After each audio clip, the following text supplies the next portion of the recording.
the family had been hearing noises at night. They would wake up in the morning and find things moved, overturned, broken dishes and glasses. Searching for the cause, the father leaves the video camera rolling overnight. This is his amazing tape. Watch as the glass moves across the table, apparently on its own. And then we see a typewriter move, which is not plugged in. Next, a chair slides away from the table.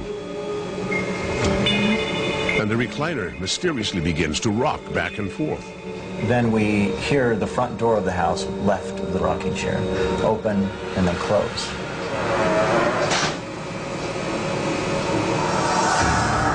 John Osborne offers his opinion of these disturbing images.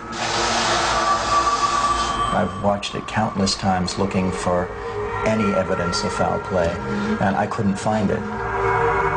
Across the country, a man renovating his house videotaped something that appears to be even more disturbing. Contractors were complaining that they would come in the morning and their tools would be moved and there would be damage. So he decided to set up a hidden camera to catch vandals. But what the camera records is not the work of any vandal. Well, the chair in this shot is pretty shocking, sliding across the floor. But the most shocking part of this particular piece of footage is the piece of sheetrock. It's actually being ripped from the wall and pulled up and away. If it were just falling, it would have fallen just straight down under the force of gravity. This, on the other hand, was pulled up and away. It's very astounding stuff. Although unsettling, these poltergeists appear to mean no harm. But other cases are far more sinister. Meet professional demonologists, Ed and Lorraine Warren. A poltergeist can be terrifying. So anybody says that a poltergeist is mischievous, they better take a second look. During their 50 years of hunting ghosts, Ed and Lorraine claim to have encountered hundreds of poltergeists. They've also been the subject of numerous books and have consulted on several high-profile cases, including the Amityville Horror. A poltergeist is nothing more than a devil or a demon as far as we're concerned. People say, this guy's going back into the medieval ages. There are no such things as devils or demons. Yes, there are. Our Father, who art in heaven, hallowed be thy name. Thy kingdom come.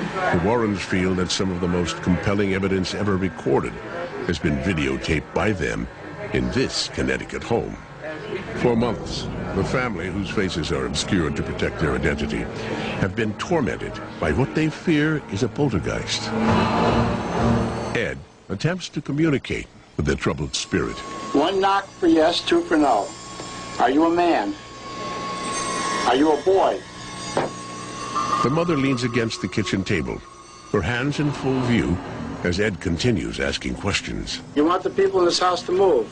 One knock for yes, two for no. Yes.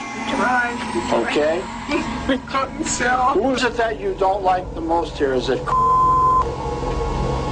Is it? Is it their father? Is it their mother? Oh my God. Okay. I command you to reveal your identity. Next, Ed decides to confront the poltergeist alone. Give me some sign. Is that you moving something? Give me some sign that you're here. What I did was use religious provocation. I have to provoke it into some type of outward manifestation. And that was my point in doing that. In the name of Jesus Christ, I command you to reveal your identity. On the following night, the family reports that the poltergeist seems to be more active than ever. Only now its attention is focused on the family's 10-year-old daughter. What we see here, the little girl is trying to do her homework, but you can see that the chair keeps sliding backwards. You're holding it down, aren't you? It's got that much strength to it.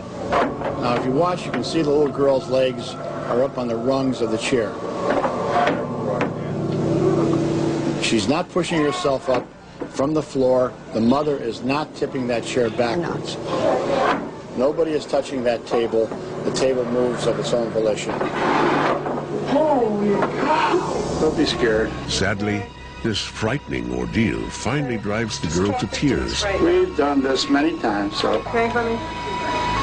everything's going to be okay, girl. Yep, it's trying to talk to us. All right? All right. But the haunting continues.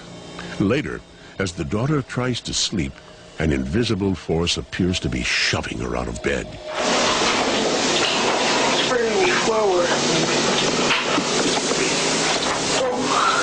All right, yeah. The Warrens quickly arrange for 3 priests Once for to yes. perform an exorcism in the home, and the disturbance ends. Is there a spirit in this house? But for how long? Could the angry poltergeists ever return? We have found that it can be quieted down, but then it'll escalate again. We still keep our fingers crossed because it could, and we hope and pray it don't.